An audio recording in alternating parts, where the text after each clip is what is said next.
This morning, I want to share with you just some thoughts as part of a new series that we're kicking off today across our locations called Pray First. Just at the start of the new year, putting the spotlight again on how important it is for us to be growing constantly in the whole area of prayer. The heart of the Christian faith is that through Jesus Christ, God has enabled us to know a personal relationship with Him.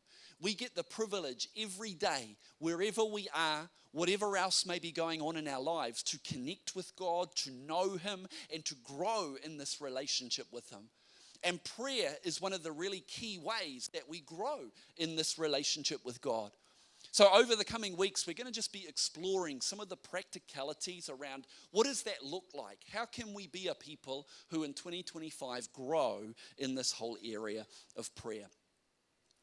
For me, when I think of prayer, one of the things that comes to mind is that things generally in life work best when you use them according to the maker's instructions. All right? Things work best when you use them as they're intended to be used. I was thinking a little bit laterally this week, and I just Googled examples of people using things for other than their intended purpose. And there were some great examples that I found online. One was this, where one university student said this: "We weren't allowed hot plates or microwaves in our dorm rooms at university. One of my friends almost burnt the hall down from cooking bacon one night using her hair straightener." That's some innovative thinking. Anyone tried that one? Bacon with the hair straightener. It may have, I can't imagine it created particularly crispy bacon, to be honest, but I don't know. I'm happy to be proved wrong on that one. But I suspect that if you're going to try and cook bacon with your hair straightener, your hair's probably going to smell a little bit. The straightener is probably going to suffer some ill effect from bacon grease getting into its internal workings. Another innovative student at the same university, not a local university, I'd just like to point out for any University of Canterbury staff who may be present. Another innovative student tried searing a steak with a clothes iron. Anyone tried that one? I've heard of that one before. Desperate times, desperate times. Another student, there was a whole thread that kicked off at this point. Students, right? Innovative, lateral thinkers. "I caught a friend of mine using the antibacterial wipes from KFC as a flavor enhancer on his chicken. The little packet said a hint of lemon, so he assumed it was flavoring." Interesting. I suspect, again, if you're going to use an antibacterial wipe as a flavor enhancer to chicken, it's probably not going to work very well as a hand wipe, to be fair. So again, there's different examples of things being used in a way that deviates from what the designer originally intended or meant, right? And when things are not used for their intended purpose, they get broken because they're actually designed and built to withstand specific stresses and functions. Meaning that using them in a different way can put excessive strain on the components, leading to damage or failure. This concept is often summarized as using something outside of its design parameters. And you know, when it comes to life, as followers of Jesus, what we believe is that every single human being was created by God and designed by Him for a relationship with Him. And it's through that relationship with God that we discover what our purpose is, what God's purpose is for us. We discover how God has intended that we live our lives. And the danger is that if we don't actually know a personal relationship with God, and if we're not actually growing in that relationship, we can end up living our lives in all sorts of different ways that deviate from the Creator's design and intention. And when that happens over a sustained period of time, it results in bacon grease getting into the internal workings of your hair straightener. There can be damage and kind of tension and frustration that we experience in our lives when we don't know what it is to walk in alignment with God and in relationship with Him. So when we're talking around prayer, the heart of it is, how can we be a people who increasingly just surrender our lives to God and allow Him to give shape to the way that we live our lives every day?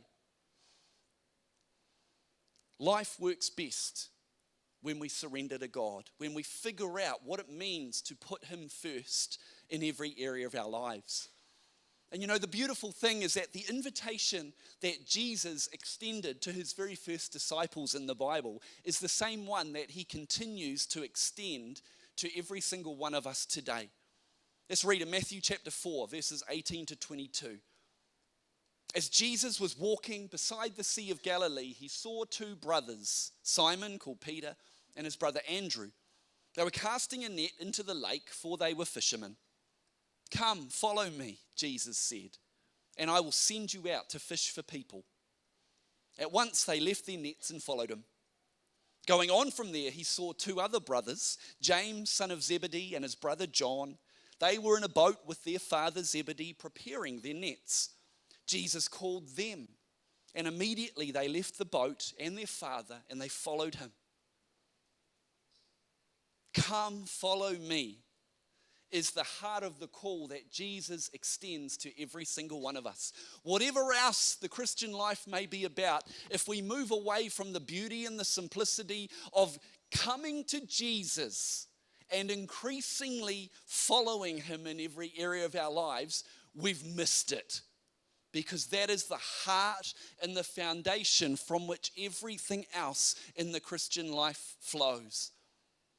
That invitation for us to come and to follow Jesus, there's a challenge that goes along with it. It's a beautiful thing, but there's a challenge too.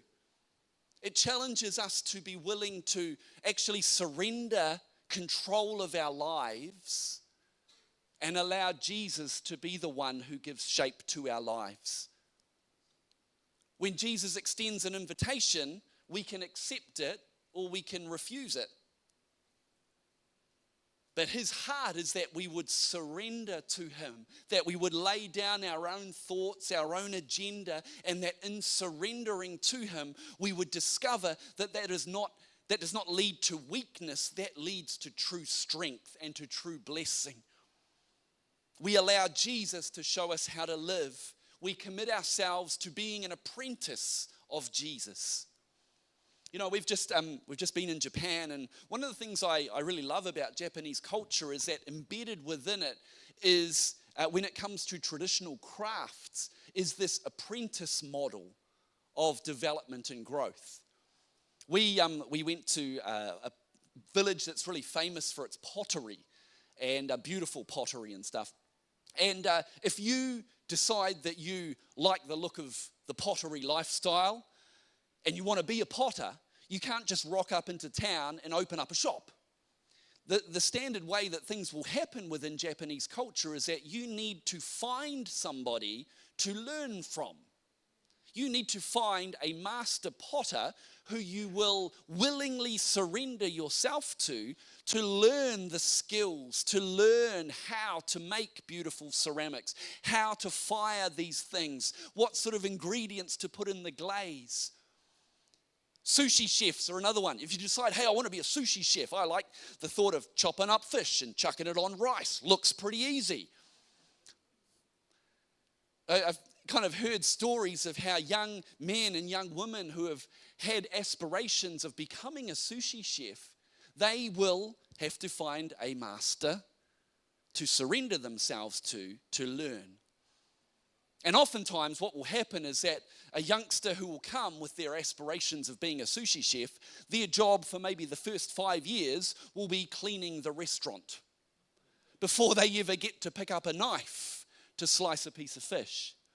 And so there's a process of building a relationship, but also learning from someone else who knows what we don't yet know. And when it comes to the Christian life, that whole idea of apprenticeship can at times be a helpful way of thinking of what we are called to primarily. We're called to become apprentices of Jesus. We're called to learn from Him, to not just muck our way through life and try and figure it out ourselves, but to surrender to him and allow him to show us. The beautiful thing, like Simon and Peter, like James and his brother John in that story, is that when Jesus comes and extends the invitation to follow him, he's got a purpose in mind. It is about the relationship, it is about learning, but it's with a purpose in mind too. He says to them, come and follow me, and I will make you fishers of people. You've been used to fishing for fish. Maybe they wanted to be sushi chefs. I don't know. But Jesus steps into their boat and says, come follow me. I've got something different in store for your life.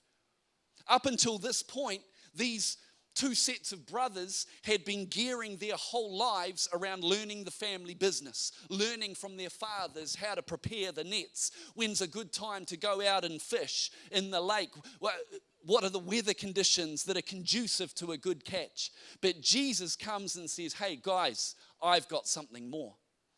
And what I love about following Jesus is that whatever ideas we may have in our own head and heart about where we think our life is heading or what we want our life to look like in the future, Jesus has so much more in store for us. That applies to all of us. It's not just pastors, it's not just missionaries, the so-called spiritual elite. It's every single human being. Jesus says, I made you and I know what's inside you better than you know yourself. And if you will come and follow me, I will teach you some stuff and I will show you how to step into a future which is beyond everything that you've ever thought possible. James and John and Simon and Andrew, growing up, they would have never thought that they could go out and be part of the kingdom of God. They're like, I'm just going to be a fisherman like my dad and like my granddad, probably before him and my great-granddad. That's what my life is going to look like. But Jesus comes and says, come follow me. And I've got stuff in store for you, which goes beyond that. What does God want for us in 2025? You know, there's lots of ways that we could potentially answer that question. Whatever else God may have in store for us this year, what we can know for sure that he wants to do is that he wants to form us increasingly into his likeness. Through being his apprentice, he wants to show us more and more how to be like him. And that doesn't mean that we're all going to be clones whose lives look exactly the same. It means that as we each surrender ourselves to Jesus, he shows us how to be like him, which is how we discover the true essence of humanity at its best.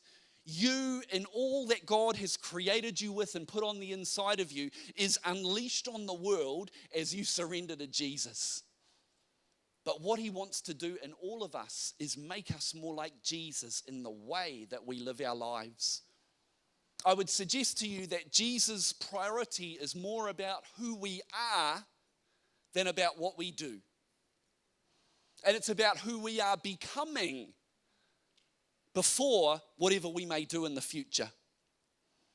2 Corinthians chapter 3 says this, that the Lord is the Spirit. And where the Spirit of the Lord is, there is freedom. Isn't that beautiful?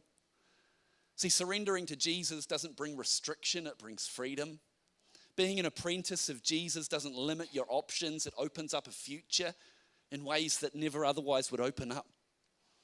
But it continues and says, we all who with unveiled faces contemplate the Lord's glory. That's kind of Bible speak for those of us who enjoy the privilege of being with God and engaging with him face to face every day, knowing his presence in our lives. We are being transformed into his image with ever-increasing glory, which comes from the Lord, who is the Spirit. So whatever else 2025 may have in store for you, the heart of God is that you and I would grow to become more like Jesus. We'd grow to step into an increasing sense of freedom. We'd grow to live a life of eternal significance. Whoever you are, you know, whatever your background is, whatever's been said about you by others, whatever you maybe even think about yourself as you're sitting here this morning, Jesus is calling you to follow him, and to be formed by him. It's cool, eh? He doesn't just call people who have got it all together. Otherwise, he'd be very lonely. He calls just ordinary people in our brokenness and in our imperfection. He says, come to me. These fishermen, these brothers, they didn't have it all together. It wasn't like Jesus was walking around going, oh, I've got to find some real candidates for successful ministry. I've got to find some guys who have sorted out the rubbish in their lives and have it together, and I'll call them. He just called ordinary, grumpy, probably foul-mouthed fishermen. He doesn't call perfect people. He calls ordinary people to be with him. Isn't that amazing? And through being with him, he changes us. So the good news of the gospel is that we don't have to get everything sorted in our lives before we're good enough for God's love. He reaches out and extends his love to us in our brokenness and in our imperfection. And he says, I love you, come and follow me. It requires surrender, but it's an invitation for all of us to be formed by him. It's what's called in theology terms spiritual formation. We're called to be formed to be like Jesus.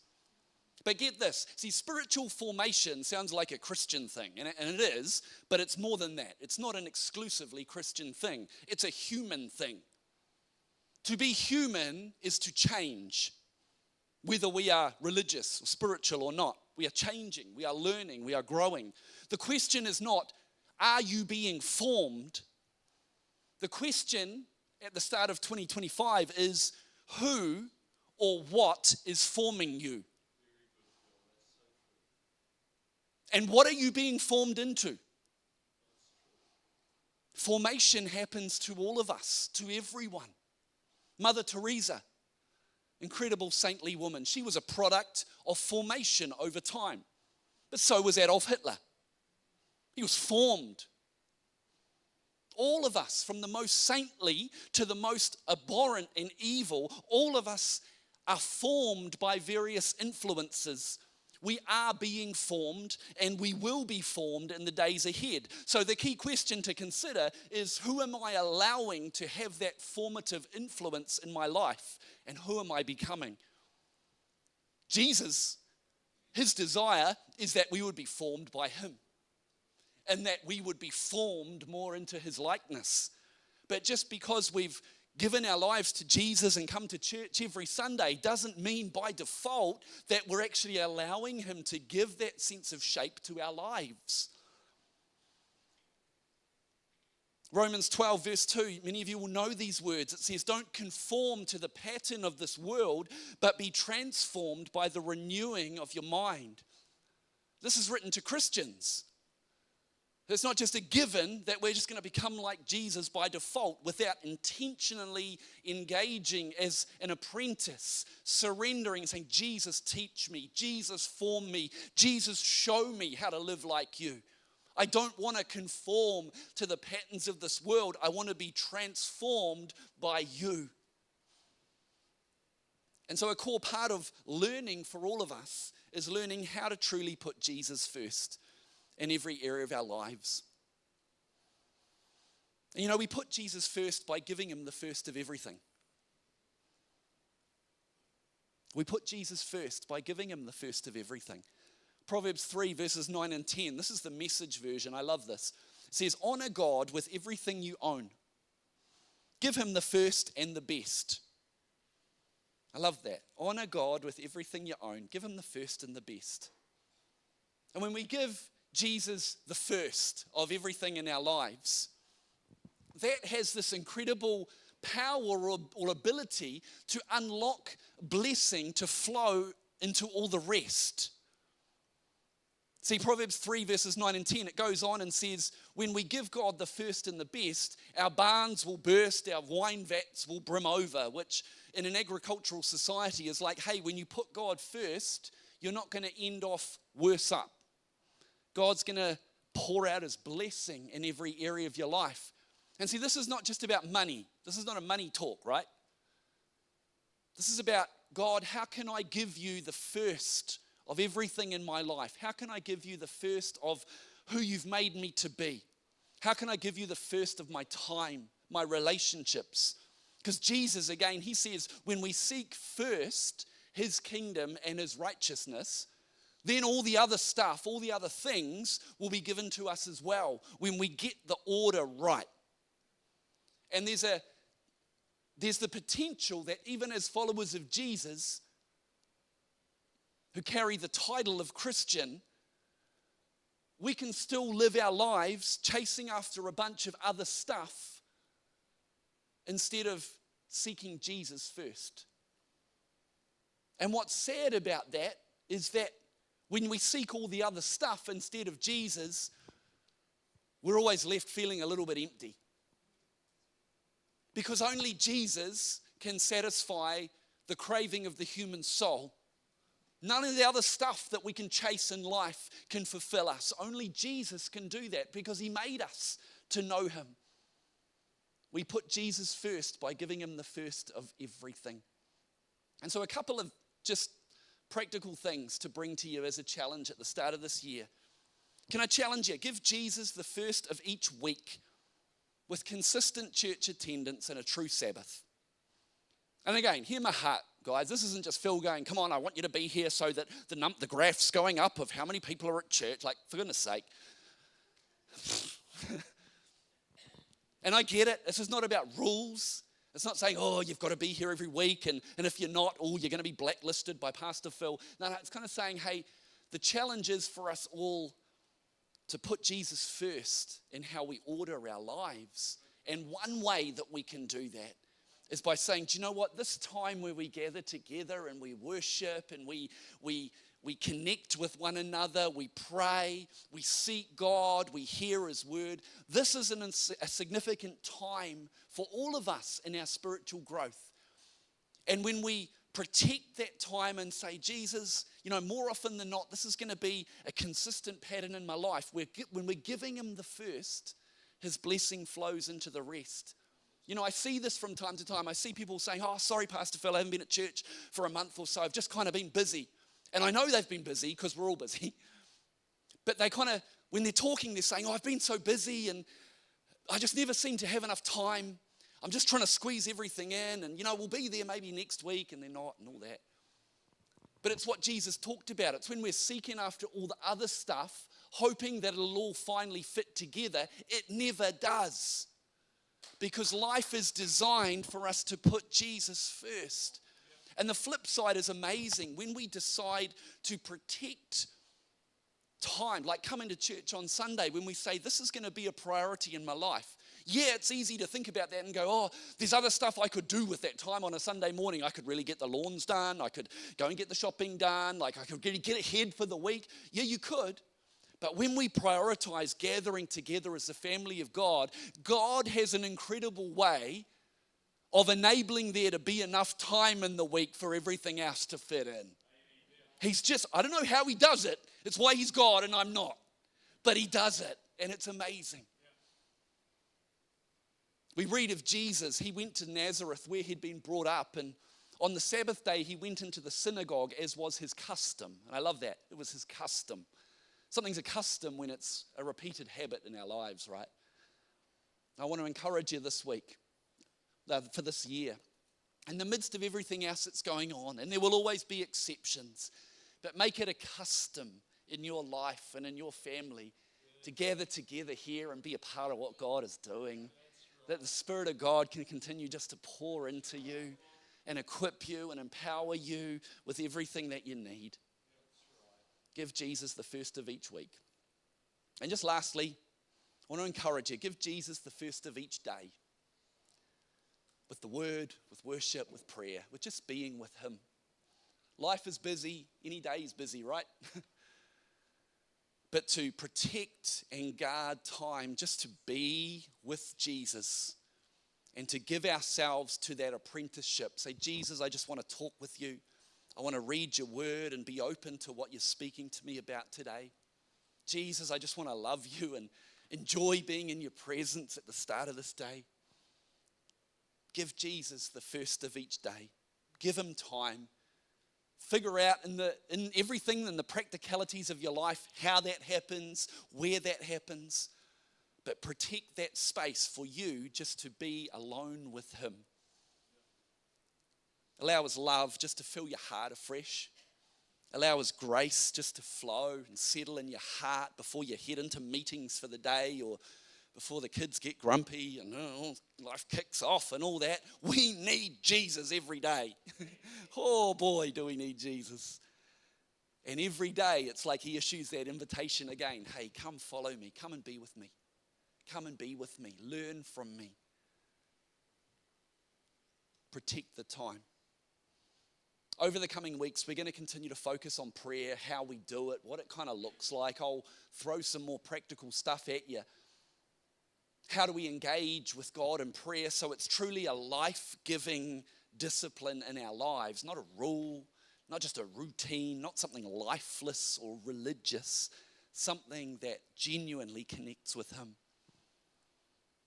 Just lastly this morning, one of the misconceptions I think around prayer can be that to really be a good prayer, it requires something like joining a monastery and withdrawing from ordinary life. Like that can be one of the misconceptions we have. I can't really be a prayer because I've got a life. I've got kids, I've got a job, I've got responsibilities. Like real prayers somehow step away from that and then they can pray. No, come on. We've got to believe that it's possible to be a people who are strong in prayer in amongst whatever else is going on in our lives. I love this quote. This is from a book that I thoroughly recommend called Practicing the Way by John Mark Comer. He says this, for years, when I read about monks and nuns who gave up a normal life to do little else besides pray, I'd think they were a little bit crazy. For the record, some of them were, and some more than a little. But what if we're the ones who are unhinged? We who would rather binge Netflix or go shopping or play fantasy football than commune with loving. We who would rather give the vast majority of our time to slaving away for some job that will chew us up and spit us out the moment we're no longer useful to the bottom line. Who choose to spend hours every day on our phones yet claim we don't have time for God. What if we're the ones who've lost touch with reality? Who are wasting our lives on trivial things? It's quite challenging, eh? But that's real, you know. We have pressures on us all, we do, in our lives. But we have autonomy to choose how we spend our time. And my challenge to you, wherever you are at in your journey of faith, however long you've known Jesus and been walking with him in this apprenticeship model, or whether it's all brand new, my challenge to you is to make time, protect time, to commune with love personified, Jesus Christ, to be with him every day, to allow his grace to flow into your world. And there is time and value in doing a bit of a stock take of our lives and going, I feel like I've got no time, but actually, if I didn't binge the Netflix for a couple of hours in the evening, I've got a couple of hours up my sleeve. You know, it's easy to just doom scroll your way through social media. You know, maybe there is potential in our lives for us to actually keep stepping forward in the way we connect. So whatever that looks like for you over these coming weeks, I encourage you just to be open. Say, God, what does this look like for me? What can I put in place in my life to create this firm foundation for the rest of my life? Corrie ten Boom once asked, is prayer your steering wheel or your spare tire? I love that, eh? Essentially what she was asking is, does prayer shape our entire life, or do we only actually utilize this gift when everything else fails? God's heart is that prayer would be a source of life and flourishing and sustenance and strength and wisdom, everything that we need every day of our lives. I'm challenged by that beautiful, simple quote. Jesus, in 2025, let prayer be the steering wheel of my life more than just a spare tire. So we're all being formed. My challenge to you is to allow Jesus to be the primary formative influence in your life this year. His invitation to each of us is just to come and to be with him and to learn from him and allow him to lead us forward into things that go beyond what we ever thought possible. Back before, just a few weeks before Christmas, I was just praying one morning, spending time with Jesus, and this thought came to mind as I was just reflecting on where we're at as a family and where we've come from and that journey of faith over the last couple of decades. And I wrote this in my journal. I wrote down, my present in the past was a future I could never have imagined. And I put the pen down, looked at it and went, oh, I don't think that's something clever that I've come up with. I feel like that was just something from God. My present, like my life right now, in the past, go back 10 years, go back 15, go back 20 years. If I was to imagine at that point, like what might my life look like? What might I want my life to look like? I would never have imagined what our life looks like now. And what it looks like now is way better than what I could have ever imagined back then. My present in the past was a future I could never have imagined. And that's not just because we as a family have kind of muddled our way through and figured our way through some challenges. It's the grace of God. It's what happens when we falteringly and imperfectly surrender our lives to Jesus and say, Lord, would you just lead me forward? Like that invitation he issued to those brothers. He says, come follow me and I'll take you somewhere. I will make you into something. I will form you and release you into a future which goes way beyond what you ever thought possible.